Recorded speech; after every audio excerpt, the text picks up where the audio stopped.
우리 주님께서 이 땅에 계실 때에 제자들을 향하여 믿음의 삶이 어떤 것인지를 마태복음 7장에서 이렇게 말씀하신 적이 있습니다.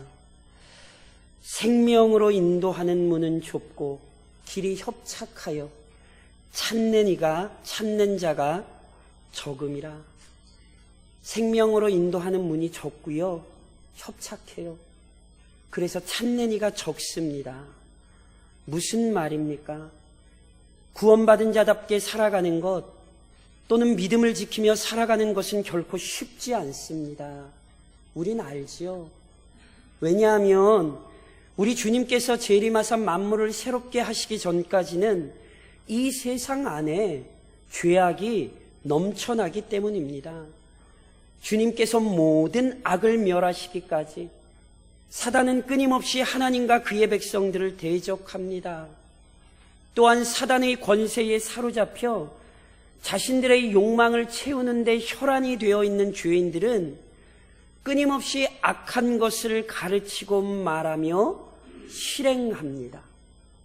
그런즉 이처럼 거짓이 난무하는 세상 속에서 진리를 가르치고 지키며 그 진리 안에서 순종하며 살아가는 것은 반드시 거센 반대와 방해에 직면하게 됩니다. 그래서 우리 주님이 제자들과 마지막 식사를 하실 때에도 요한복음 15장에 이런 말씀도 하셨지요. 너희가 세상에 속하였으면 세상이 자기의 것을 사랑할 것이나 너희는 세상에 속한 자가 아니요 도리어 내가 너희를 세상에서 택하였기 때문에 세상이 너희를 미워하느니라. 순결한 신앙을 지키며 사는 자들을, 주님의 가르침대로 온전한 삶을 살아가는 자들을 세상은 미워하고 증오하며 못 살게 굽니다. 그러하니 믿음의 삶을 살아가는 것이, 믿음의 길을 걷는 것이 어찌 쉬울 수 있겠습니까? 게다가 신앙생활을 어렵게 만드는 것은 외부적인 요인만 있는 것이 아니죠. 분명 그리스도 안에 있는 자마다 이미 하나님의 자녀입니다. 그리고 이와 같은 그리스도인들의 신분은요, 결코 변하거나 취소되지 않습니다. 하지만 그리스도인들의 신앙 수준은 완성된 것이 아니라 성장하는 과정입니다. 즉, 어떤 그리스도인도 완전하지 않습니다.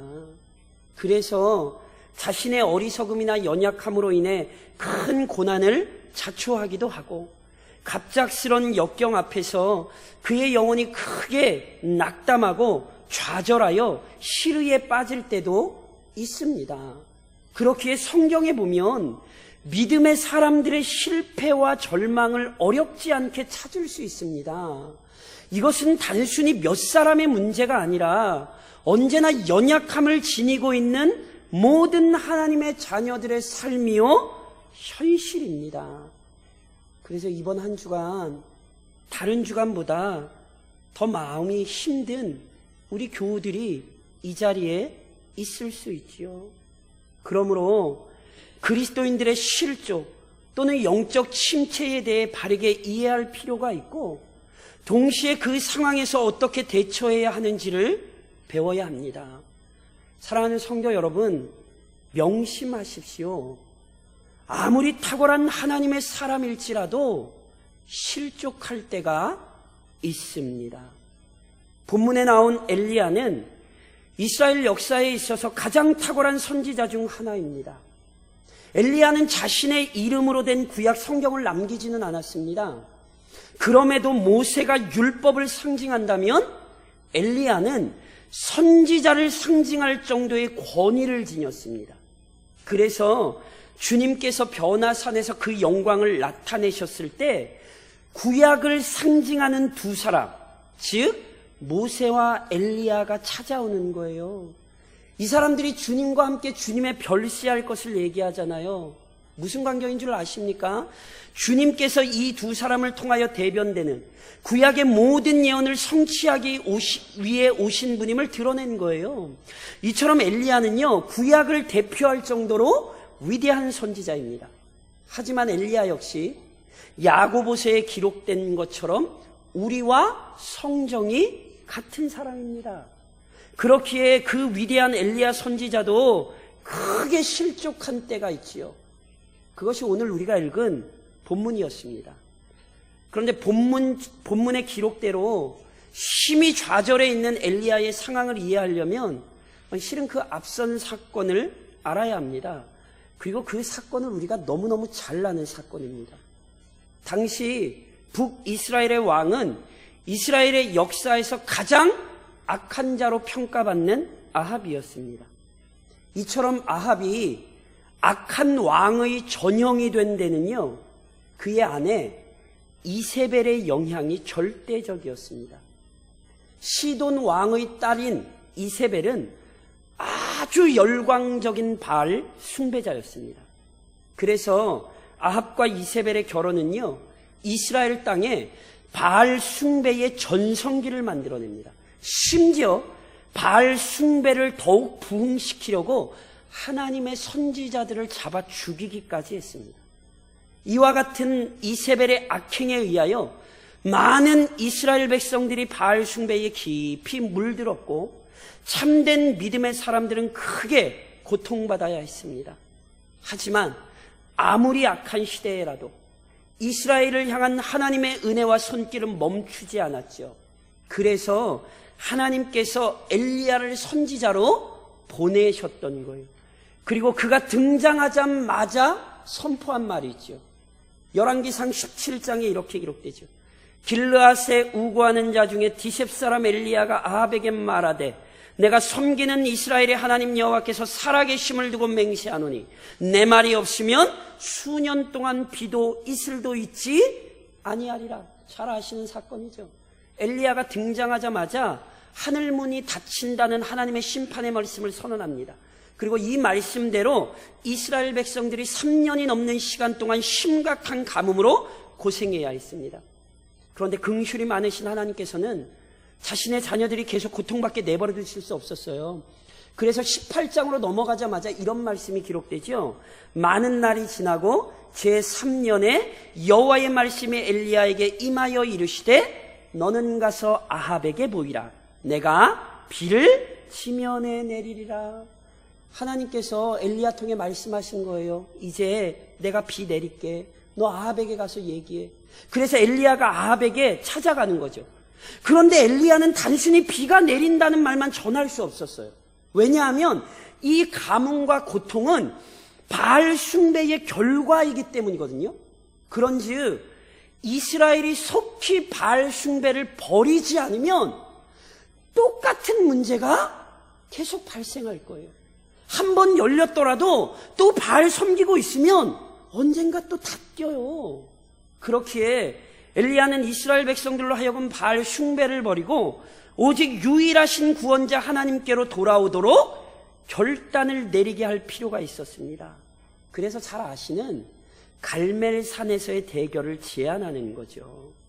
엘리야가 제안했던 대결의 핵심은 이런 거예요. 하나님을 섬기는 엘리야와 바알신을 섬기는 사제들이 각각 제단을 쌓습니다. 그리고 그 제단 앞에서 각 신에게 기도하는 거죠. 그때 그 제단에 불을 내리는 신이 이기는 거예요. 이 내기는요, 아합이나 바알 숭배자들에게도 굉장히 흥미롭습니다. 왜냐하면 바알이라는 신은요, 농경을 관장하는 신으로 번개와 폭풍과 비를 주관한다고 여겨졌습니다. 바알을 보면 손에 번개를 들고 나타나거든요. 그러니까 제단에 불 내리는 게 얼마나 쉽겠냔 말이에요. 그 번개 한번 던지면 되잖아요. 게다가 지금 심각한 가뭄으로 고생하고 있는데 바알의 사제들이 모여서 열심히 기도하면 비를 주관하는 바알이 당연히 비를 내려주지 않겠습니까? 그러니까 아합에게도 이건 절호의 기회예요. 이스라엘 백성들에게 바알 숭배를 적극적으로 알릴 수 있는 기회도 된단 말이죠. 그래서 이 대결이 성사가 되는 거예요. 그런데 이 대결은 아합과 바알 선지자들의 기대처럼 되지 않죠. 아니, 될 수도 없었습니다. 왜냐하면 이 대결은 이스라엘 백성 앞에 누가 참 신인지를 확인시켜주는 사건이었기 때문에 그래요. 그러하니 어찌 창조주 하나님께서 자신의 영광을 존재하지도 않는 우상에게 빼앗기시겠습니까? 그래서 바알과 아세라 숭배자가 제단을 쌓고 그들의 신의 이름을 아무리 불러댔지만 심지어 자신들의 몸을 칼로 상처를 내면서까지 그렇게 열심히 바알을 찾았지만 불은 내리지 않았습니다. 반면 엘리야가 제단을 쌓고 하나님의 이름을 부를 때 즉시 하늘로서 불이 내려왔지요. 이 광경을 본 이스라엘 백성들이여 납작 엎드려 하나님을 찬양해요. 그리고 엘리야는 놓치지 않고 이스라엘 백성에게 명령해요.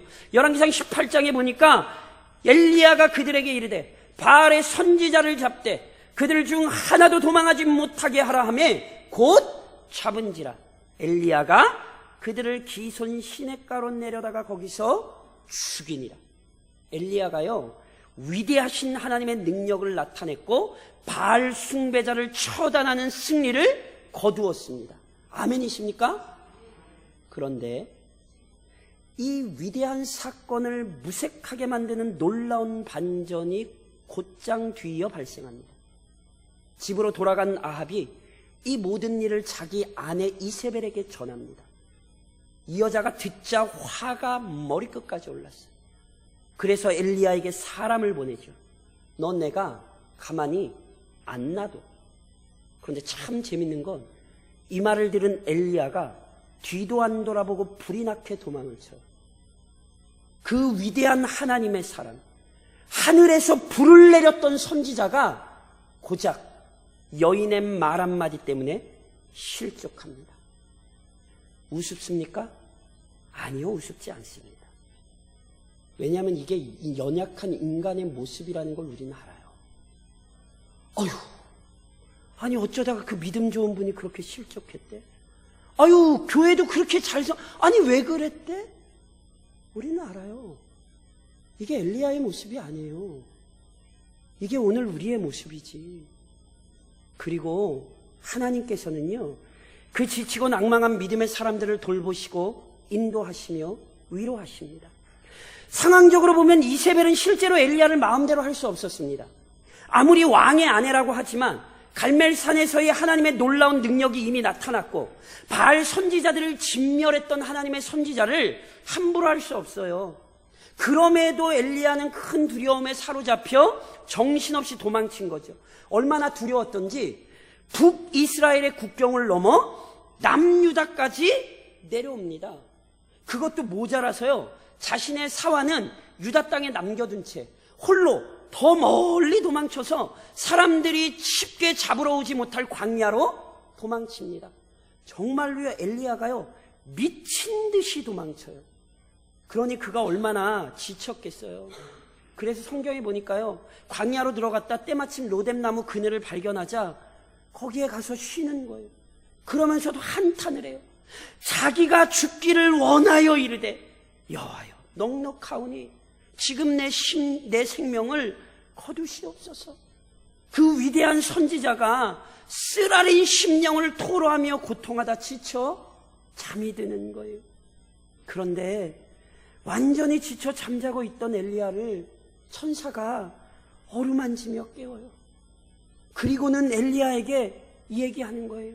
엘리야야, 너 이거 먹어. 엘리야가 실제로 눈을 떠서 보니 머리맡에 잘 숯불에 구운 떡과 물 한 병이 있는 거죠. 얼마나 배가 고팠겠어요. 정신없이 먹지 않았을까요? 그런데 너무 기운이 없어요. 그래서 또 지쳐 쓰러져 자는 거예요. 살다 보면 이런 경험 해보신 적 있지 않으세요? 너무너무 힘들어서 먹고 또 자고 또 먹을 거 기운을 내도 또 쓰러져 자고. 엘리야가 그런 거예요. 그러니까 다시 천사가 어루만지며 깨우는 거죠. 엘리야야, 다시 이것 좀 먹어봐라. 다시 이것 좀 먹어봐라. 그래서 엘리야가 먹고요, 다시 기운을 내는 거예요. 사랑하는 성도 여러분, 이 장면은 하나님께서 자신의 자녀들을 얼마나 세심하게 돌보시는지를 잘 보여줘요. 하나님의 선지자가요, 정말 말도 안 되는 것 때문에 실족했거든요. 그런데 하나님은요, 책망부터 하지 않으셨어요. 따지고 보면 엘리야는요, 이처럼 실망할 필요가 없었어요. 왜냐하면 하나님께서는 지금까지도 아합의 손에서 엘리야를 보호하셨거든요. 엘리야가 등장하자마자 하늘문 닫힐 거라고 선포했잖아요. 그때요, 하나님께서 열왕기상 17장에 보면 엘리야에게 이렇게 말씀하세요. 여호와의 말씀이 엘리야에게 임하여 이르시되 너는 여기서 떠나 동쪽으로 가서 요단 앞 그리 시냇가에 숨고 그 시냇물을 마시라. 내가 까마귀들에게 명령하여 거기서 너를 먹이게 하리라. 아합이 엘리야 잡을까봐 하나님의 엘리야가 숨을 곳까지 알려주세요. 게다가 이 까마귀를 통해 하나님이 음식까지도 제공을 하셨다니까요. 이미 엘리야는 이런 경험이 있어요. 그러니까 이세벨에게서 도망쳐야 했다면 하나님이 또 가르쳐주지 않으셨겠어요? 먹을 것도 하나님이 풍족히 주지 않으셨겠냔 말이에요. 그런데 엘리야는요, 하나님이 그런 말이 없는데도 스스로 겁을 먹고 스스로 죽기를 구하여 도망치는 거예요. 얼마나 웃겨요. 그런데 하나님은 그를 책망하지 않으신다니까요. 하나님은 우선 엘리야를 품어주시는 거예요. 저는 여기서 어루만지셨다는 표현이 너무너무 가슴에 아파요. 제가 요즘도 저희 딸들 일어날 때 되면 옆에 가서 이렇게 등을 쓰다듬거든요. 머리도 만지고 얼마나 이뻐요. 저는 제가 그 광경이 떠올라요. 하나님이 우리를 그렇게 다루시는 거예요. 우리를 어루만지시고 달래시며 우리의 지친 영혼과 육신을 돌보아 주시는 거죠. 그리고 하나님은요, 엘리야의 발걸음도 친히 인도하셨어요. 엘리야가 천사가 가져다 준 음식을 먹고 기운을 차린 뒤 호렙산으로 가거든요. 하나님께서 직접적으로 호렙산으로 가라고 명령하신 적이 없어요. 엘리야가 왜 이곳으로 갔는지는 잘 모르겠어요. 그런데요, 호렙산, 이곳은요, 이스라엘 백성이라면 누구나 알고 있는 아주 유명한 장소예요. 그렇죠? 아시잖아요. 우리는 이스라엘 사람이 아니라 잘 모르나요? 이곳은요, 하나님께서 모세를 만나 이스라엘 백성의 지도자로 세워주셨던 자리예요. 하나님께서 이스라엘 백성에게 모세를 통하여 율법을 주시고 그 산에 친히 임재하셔서 그 영광을 나타내셨던 곳이에요. 특히나 학자들이 모세가 굴에 들어가 숨거든요. 근데 이 굴이 모세가 하나님의 영광을 보았던 곳이 아닐까 추측합니다. 즉, 모세가요, 하나님의 영광을 보여달라고 기도했을 때 하나님께서 반석 사이에 모세를 두시고는 손으로 모세를 가리고 지나가신 이후에 손을 거두어 하나님의 영광의 일부를 보여주신 곳, 그곳이 바로 이곳인 것 같아요. 그러니까 무슨 얘기인지 아시겠어요? 하나님께서는 엘리야를 인도하시되 그의 쓰라린 마음을 위로하시되 이전에 하나님께서 놀라운 역사와 섭리로 나타나셨던 장소, 하나님의 위대한 역사를 보이셨던 장소로 엘리야를 위로하시는 거예요. 그러면서 그곳에서 엘리야를 일으키시는 거죠. 봐라, 내가 예전에 쓰러졌던 하나님의 사람들을 일으켰던 것처럼 내가 지금 너를 어루만지고 있고 내가 너를 위로하고 있다. 하나님이 그의 영혼을 다시금 회복시키시는 거예요. 그러면서 하나님께서는요, 모세가, 그의 자녀들이 그의 신비로운 섭리를 깨닫게 되기를 원하시는 거예요. 엘리야가 그 굴에 들어가 이렇게 머물러 있을 때요, 하나님께서 엘리야를 부르셨어요. 엘리야야, 내가 어찌하여 여기 있느냐. 이것은 실은 부드러운 책망이거든요. 엘리야야, 너 지금 여기 있으면 안 되잖아. 너 지금 바알과 아합과 이세벨에 맞서 이스라엘 백성을 바르게 인도해야 될 선지자인데, 엘리야야, 너 왜 여기 와서 여기에 있니? 하나님이 지금 부드럽게 책망하시는 거예요. 그때 엘리야가 하소연해요. 열왕기상 19장 10절에 보니까 엘리야가 이렇게 얘기해요. 내가 만군의 여호와 하나님 여호와께 열심히 유별하오니 이는 이스라엘 자손이 주의 언약을 버리고 주의 제단을 헐며 칼로 주의 선지자들을 죽였음이오며 오직 나만 남았거늘 그들이 내 생명을 찾아 빼앗으려 하나이다. 이 말의 의미를 아시겠어요? 엘리야는 지금 하나님을 원망하고 있어요. 엘리야는 누구보다 하나님을 사랑했고 누구보다 이스라엘을 바른 길로 인도하려 했어요. 그래서 지금까지 여러 가지 위험을 무릅쓰고 하나님의 말씀도 대언했고 바알 선지자들과 대결했어요. 그래서 큰 승리도 거두었죠. 하지만 그 승리의 결과는요, 자신이 생각한 것과는 너무나 다르게 비참해요. 이세벨은 자기를 죽이겠다고 협박하지요. 이스라엘 백성들은 자신을 돕거나 따르고 있지 않아요. 자신은 지금 목숨을 걸고 충성하고 있는데 하나님께서는 방관하고 계신 것처럼 보였어요. 이러한 엘리야의 원망은요, 잠깐으로만 본다면 실은 일명 타당해 보이지요. 그러나 잘못된 생각입니다. 그래서 하나님께서 엘리야에게 신비로운 현상을 보여주세요. 우선 산을 가르고 바위를 부수는 크고 강한 바람을 일으키시거든요. 그런데 그곳에 하나님께서 계시지 않아요. 바람 이후에 지진이 일어났는데 그곳에도 하나님께서 계시지 않아요.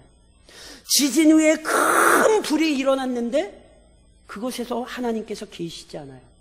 그 후에 세미한 소리가 들려요. 이때 엘리야가 두려움에 겉옷으로 얼굴을 가리고 굴 어귀에 서거든요. 그러자 하나님이 다시 물으시는 거예요. 엘리야야, 너 왜 여기 와서 이러고 있어? 엘리야는 실은 동일하게 또 대답해요. 아직 이해를 못한 것 같아요. 하나님이 나 안 도와줘서. 그래서 하나님 나 이러고 있어요. 사랑하는 성도 여러분, 이 사건을 이해를 하시겠습니까? 엘리야는요, 하나님께서 전능하시다는 것을 아주 명확히 알았어요. 하나님의 전능하심 믿으십니까? 그래서요, 엘리야는 하나님께서 그 능력을 나타내셔서 아합과 이세벨 같은 악인들 진멸하시고 자신처럼 믿음의 사람들에게 승리 주실 것 확신했거든요. 즉, 하나님께서 크고 강한 바람 같고 지진 같고 불과 같은 능력으로 역사하시는 분 엘리야는 알았어요. 그래서 실제로 가뭄도 일으키시고 갈멜산에서 놀라운 일도 보여주셨잖아요. 아멘이세요? 그러나 하나님께서는 언제나 눈에 보이는 무시무시한 기적들로만 일하시지 않습니다. 언제나 크고 강한 바람 같고 지진 같으며 불과 같지 않으십니다. 오히려 많은 경우 하나님께서는 세미한 음성처럼 부드럽게 또는 드러나지 않게 일하십니다. 보세요. 하나님께서 불과 같이 강하기만 하셨다면 엘리야 이미 작살났어요. 너 내가 그렇게 능력을 보여줬는데 여기 와서 이러고 앉아있어? 엘리야 작살났어요. 하나님은 불과 같고 강한 바람과만 같지 않으세요. 그래서 이걸 알려주시려 이런 말씀을 덧붙이시죠. 열왕기상 18장 19절에 보니까요. 그러나 내가 이스라엘 가운데 7,000명을 남기리니 다 바알에게 무릎을 꿇지 아니하고 바알에게 입맞추지 아니한 자니라. 하나님께서는 필요하다면 엘리야를 통해서처럼 하나님의 그 전능하신 능력을 보이기도 하시죠. 그러나 동시에 하나님께서는 이스라엘 백성들 중에 이름도 없이 빛도 없이 묵묵히 신앙을 지키는 사람들을 통해 자신의 뜻을 이루어가고 계셨어요. 이 7,000명이 누구인지 우리 몰라요. 성경에 이름도 안 나오고요. 그들이 행한 일도 기록이 안 돼 있어요. 그런데 이들의 행함이 드러나지 않아서 사람들은 알지 못했지만 하나님은 이들을 통하여 믿음의 역사가 이어지게 하고 계셨다니까요. 하나님 나만 남았는데요? 아니야. 내가 7,000명 남겨뒀어. 너 안 보이지? 그런데 나는 지금 일하고 있어. 하나님은 미세한 세미한 음성과 같이 지금도 일하고 계시다는 사실을 확신시키셨어요. 그러므로 사랑하는 성도 여러분, 견고한 신앙을 실족시키는 것들에 대해 언제나 주의하십시오. 엘리야는 분명 위대한 하나님의 사람입니다. 그러나 사단의 교활한 시험을 피하지는 못했습니다. 주님 앞에서 자신은 실족하지 않는다고 호언장담했던 베드로 기억하십니까? 마태복음 26장에 이렇게 기록되어 있죠. 베드로가 대답하여 이르되 모두 주를 버릴지라도 나는 결코 버리지 않겠나이다. 진짜 그랬나요?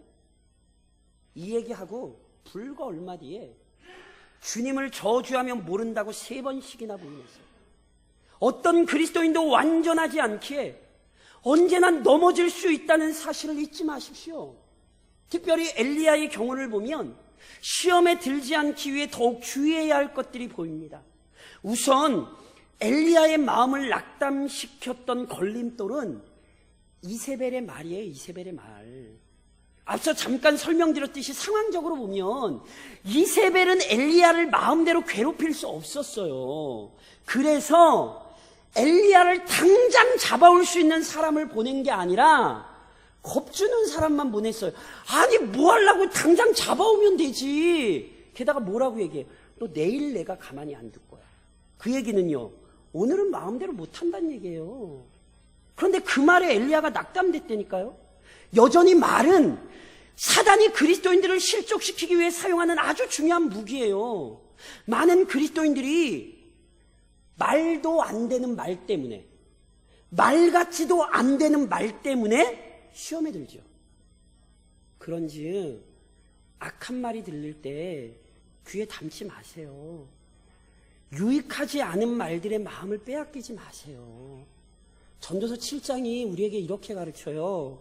또한 사람들이 하는 모든 말에 내 마음을 두지 말라. 그리하면 내 종이 너를 저주하는 것을 듣지 아니하리라. 뭐 하려고 저주하는 말을 찾아가서 들으시냔 말이에요. 우리는요, 악한 말을 귀에 담을 필요가 없어요. 악한 말을 마음에 두지도 마시고 거기에서 귀를 돌이키세요. 동시에 엘리야를 실족시키는데 큰 영향력을 미친 것은 이스라엘 백성들의 연약함을 이해하지 못한 엘리야 자신의 성급함입니다. 잘 들으셔야 돼요. 이스라엘이 연약했기 때문에 실족한 게 아니라 엘리야가 성급했기 때문에 실족한 거예요. 엘리야는 갈멜산에서 바알 선지자들과 대결 전에 이스라엘 백성들을 향해 아주 엄중하게 경고했어요. 열왕기상 18장에 이렇게 기록되거든요. 엘리야가 모든 백성들에게 가까이 나아가 이르되 너희가 어느 때까지 둘 사이에서 머뭇머뭇하려느냐. 여호와가 만일 하나님이면 그를 따르고 바알이 만일 하나님이면 그를 따를지니라 하니 백성이 한마디도 대답하지 아니하는지. 보세요. 하나님이 참으시면 그를 따라야 돼. 그렇게 얘기하면 뭐라고 얘기하겠어요? 따를 거야 그럼 뭐라고 대답하시겠어요? 거봐요, 대답 안 하시잖아요. 이게 우리라니까요. 엘리야의 단호한 경고에도 불구하고 이스라엘은 묵묵부답이었어요. 물론 이스라엘은요, 하나님께서 불을 내리시자 소리 높여 경배하고 엘리사의 명령에 따라 바알 선지자들을 잡아 죽이기도 했어요. 그러나 거기까지였죠. 엘리야 편에 서서 엘리야를 계속 돕지도 않았고 우상 숭배에서 벗어나지도 않았어요. 그래서 아까 엘리야가 하나님께 뭐라고 불평을 했냐면 이스라엘 자손이 주의 언약을 버리고 주의 제단을 헐며 칼로 주의 선지자들을 죽였음이오며 오직 나만 남았거늘 그들이 내 생명을 찾으려 하나이다. 이세벨이 죽이겠다 그랬잖아요. 그런데 엘리야는 뭐래요? 이스라엘이 날 죽이려고 그런데요. 지금 엘리야가 뭐 때문에 마음 상했어요? 이스라엘 백성 때문에 마음 상했어요. 그리고 여전히 이런 불평이 교회 안에서 들립니다. 많은 그리스도인들이 다른 그리스도인들의 연약함 때문에 힘들어하죠. 불평해요. 그럴 수 있어요. 그런데 그것 때문에 결국 자기가 시험에 들어요. 나 저 사람 때문에 교회 못 나가겠어. 아유, 난 저 양반 때문에 신앙생활 못 하겠어. 잊지 마십시오. 완전한 그리스도인은 없어요. 나도 완전하지 않고 다른 사람들도 완전하지 않아요. 왜 그걸 이해를 못 하십니까? 왜 그것 때문에 내가 시험에 드십니까? 누가복음 6장에 이렇게 우리에게 가르치시죠? 비판하지 말라. 그리하면 너희가 비판을 받지 않을 것이요 정죄하지 말라. 그리하면 너희가 정죄를 받지 않을 것이요 용서하라. 그리하면 너희가 용서를 받을 것이요. 아멘이세요? 누구도 완전한 자가 없기에 주님의 사랑으로 품어줄 줄 알아야 되고 기다려 주십시오. 내가 연약한 것처럼 상대방도 연약해요. 서로가 이것을 이해하면 우리는 서로 비난하는 사람들이 되어서는 안 되고 서로 기다려주는 사람들이 돼야 돼요. 주님은 엘리야를 다독거려 주시고 어루만져 주셨어요. 주님은 우리의 연약함을 품어주셨고 우리를 여전히 이끌고 계시죠. 그러니 이런저런 핑계로 내 신앙을 실족시키는 일이 없도록 주의하십시오. 사단의 악한 계략에 넘어가지 마세요. 그리고 하나님의 평가를 기억하고 묵묵히 자신에게 맡기신 일을 감당하십시오. 인간에게 잘 나타나는 대표적인 연약함은요, 눈에 보이는 것에 쉽게 현혹당하는 거예요. 그래서 엘리야나 아합 모두 무언가를 이렇게 보여주고 싶었어요. 그게 실제로 이스라엘 백성들이 눈에 보이는 거 따라갔잖아요. 근데 동일한 욕망을 제자들에게서도 볼 수 있거든요. 어느 날 예수님께서 예루살렘을 향하여 가시다가 사마리아에 잠깐 들렀어요. 그런데 이 사마리아 사람들이 예수님과 제자들이 예루살렘으로 가는 걸 알고는 우리 주님과 제자들을 받아들이지 않았거든요. 그랬더니 야고보와 요한이 그때 뭐라고 얘기하는지 아세요? 누가복음 9장에 이렇게 기록돼요.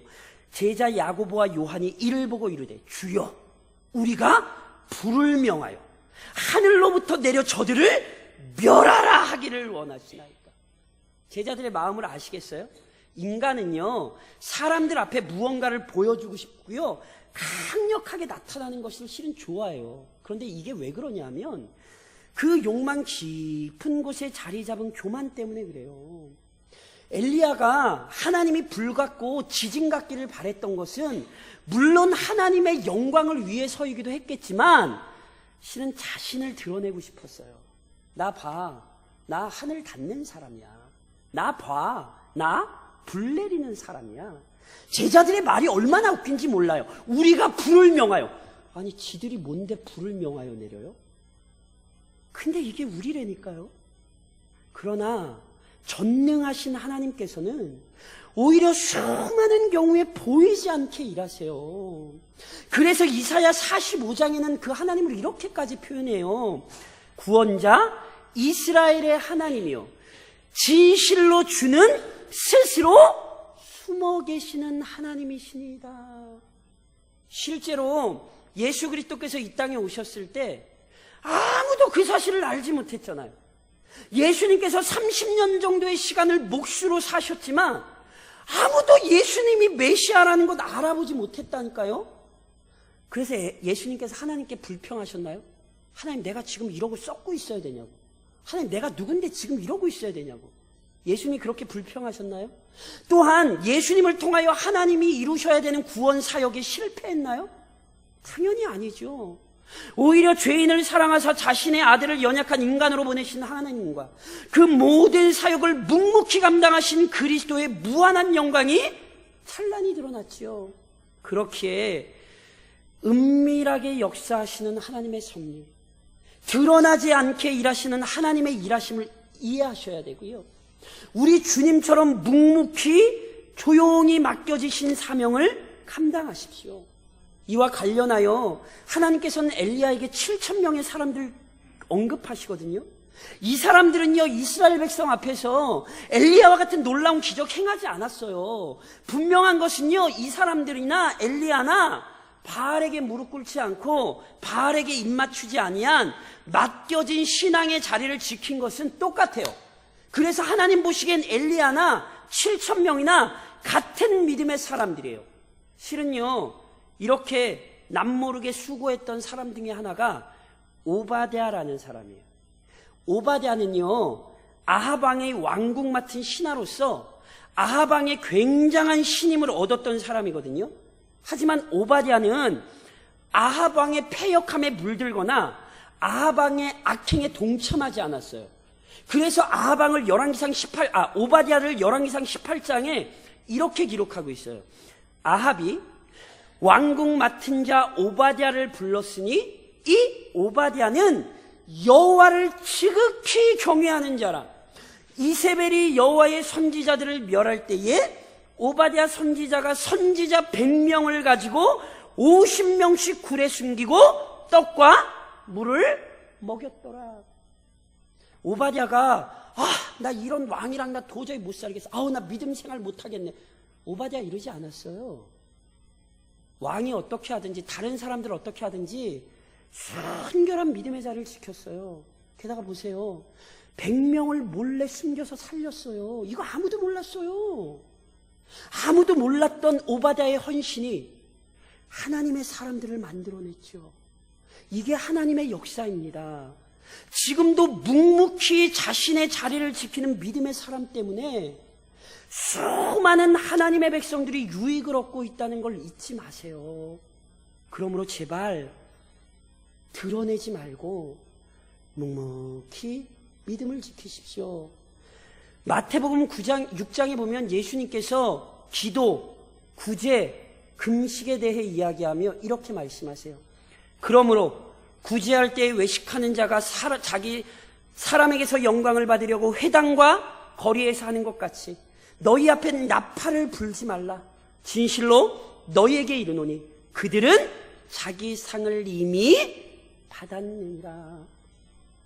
드러나게 일하시는 거 좋아하지 마시고, 사람들 앞에 칭찬받는 거 좋아하지 마시고, 오늘 우리 삶을 감찰하시고 평가하시는 하나님을 기억하며 묵묵히 이번 한 주간도 자신의 자리를 지키십시오. 그리고 더 나아가 힘겨운 상황일수록 더욱 은혜를 사모하고 더욱 철저히 순종하십시오. 엘리야는 육적으로나 영적으로나 크게 실족했어요. 하지만 하나님께서 그를 돌보시고 인도하시며 위로하시기에 다시 회복되었거든요. 그러니까 이게 그리스도인들에게 적용되는 삶의 원리예요. 그리스도인들의 회복은 절대로 다른 걸로 이루어지지 않아요. 하나님의 은혜로만 우리는 회복되어지는 거예요. 그러니까 다른 것 말고 은혜를 더욱 사모하십시오. 이와 관련하여 엘리야가 호렙을 찾은 것을 주목할 필요가 있어요. 아까도 말씀드렸던 것처럼 하나님이 명하신 건지 엘리야가 스스로 찾아간 건지 모르겠어요. 그런데 성경은 분명히 호렙산 앞에 명칭을 붙여요. 호렙산이 어떤 산이에요? 하나님의 산이에요. 즉 이 산은 이미 하나님의 능력과 하나님의 놀라운 사랑과 은혜를 보여주는 산이었단 말이에요. 그것이 약속된 산이었단 말이에요. 그러니까 쉽게 말씀드리면 엘리야는 딴 건 몰라도 하나님의 은혜가 약속된 자리로 가는 거예요. 이게 지혜예요. 다시 설명드려요. 회복되고 싶거든 우선 말씀을 붙드셔야 돼요. 우선 기도하셔야 돼요. 다른 걸로는 절대 회복 안 돼요. 그 신앙이 회복되려면 우선 예배의 감격과 기쁨이 회복돼야 되는 거예요. 자꾸 다른 거 붙들어 봐야, 백날 붙들어 봐야 소용없어요. 은혜의 방편은 분명해요. 그러므로 이번 한 주간도 하나님께서 주신 은혜의 방편들을 붙들고 간절히 그 은혜가 충만하기를 소망하십시오. 더 나아가 엘리야의 모습 속에서 지친 영혼, 낭망한 영혼의 회복과 관련되어 아주 중요한 장면이 등장하거든요. 엘리야가요 지금 지칠 대로 지쳐 있잖아요. 그래서 호렙까지 왔잖아요. 그러니까 실은 뭐냐면 하나님 못 해먹겠어요. 나 도저히 못 해먹겠어요.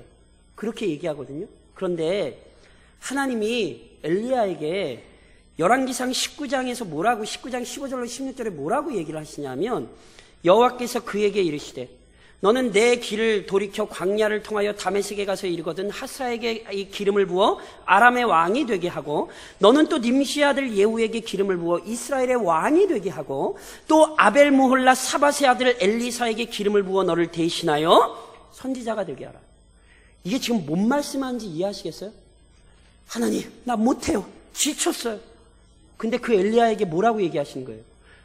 너 가서 너 저것도 하고 너 가서 이것도 하고 너 가서 저것도 해. 그리스도인들이 크게 착각하는 게 있어요. 자기가 이래저래 일을 많이 해서 지쳤다고 착각을 하는 거예요. 내가 교회에 너무 열심을 내서 내가 열심히 섬겨서 그래서 내가 지쳤다고 착각이에요. 착각. 엘리야에게 뭐라고 얘기하신다고요? 너 가서 너 맡겨진 자리 지켜. 헌신은 우리를 살리는 방법이지 우리를 죽이는 게 아니에요. 헌신하다 실족한 건 헌신한 것 자체의 문제가 아니라 지금 말씀드렸듯이 개인의 영혼이 실족했기 때문에 그래요. 그래서 하나님께서 맡겨주신 자리를 찾아야 돼요. 특별히 실은 엘리야에게 시킨 것 중에 엘리야가 한 건 실은 하나밖에 없어요. 엘리야는 엘리사만 세워요. 나머지는 누가 다 하냐 하면 엘리사가 다 해요. 그런데 하나님께서 왜 엘리야가 하는 것처럼 명령하신 줄 아세요? 엘리야가 시작을 하지만 하나님께서 그의 작은 시작을 통해 하나님은 끊임없이 큰 일을 이루어 가시는 거예요. 5,000명이 어떻게 배불리 먹었는지 이해하세요? 작은 아이가 물고기 5개, 보리떡 5개, 물고기 2마리. 그거 한 아이의 식사였어요. 그거 꺼냈더니 5,000명이 먹어요. 이것이 지금도 하나님께서 일하시는 방식입니다. 세밀한 은성과 같이 내가 가진 것이 정말 보잘것없는데 그것을 하나님께 꺼내놓을 때 하나님은 지금도 역사 속에서 일하고 계십니다. 사랑하는 성도 여러분, 하나님이 엘리야의 사건 속에 우리를 달래고 계세요. 행여나 사람 때문에 실족하셨어요? 행여나 일하다가 실족하셨어요? 그럴 수 있습니다. 하나님이 달래고 계신 거예요. 괜찮다고. 엘리야를 먹이신 하나님은 우리 먹이고 계시고 엘리야를 붙드신 하나님 우리 붙들고 계십니다. 그러니 엘리야에게 명령하신 것처럼 다시 사명의 자리로 가십시오. 말씀을 붙드시고 기도하십시오. 그리고 드리십시오. 그때에 하나님께서 우리를 통하여 일하실 것입니다.